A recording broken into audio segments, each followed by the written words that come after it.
Hello అందరికీ ఈరోజు ఎంతో హెల్తీగా కొబ్బరితో వీటిని కలిపి లడ్డూలు చేయండి. పిల్లలు చాలా ఇష్టంగా తింటారు.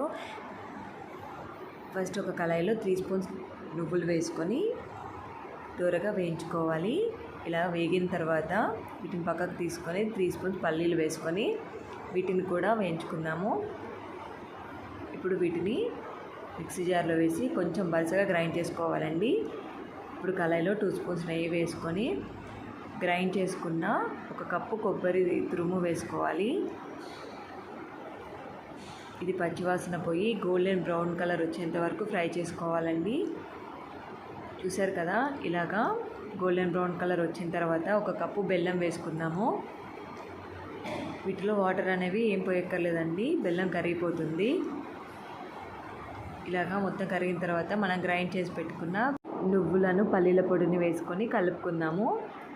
ఇలా కలిపిన తర్వాత 1 స్పూన్ ఇలాచి పౌడర్ వేసుకొని ఇంకొకసారి కలుపుకుందామండి. ఇది కొంచెం చల్లారిన తర్వాత ఇలాగా లడ్డూలు అనేవి చేసుకుందాము. చూసారు కదా ఎంత మంచిగా ఉన్నాయో, చాలా హెల్తీ కూడా, పిల్లలు కూడా చాలా ఇష్టంగా తింటారు. మీరు కూడా తప్పనిసరిగా ట్రై చేయండి. ఎలా ఉందో కామెంట్ చేయండి. అలాగే ఈ వీడియో నచ్చితే సబ్స్క్రైబ్ చేయండి.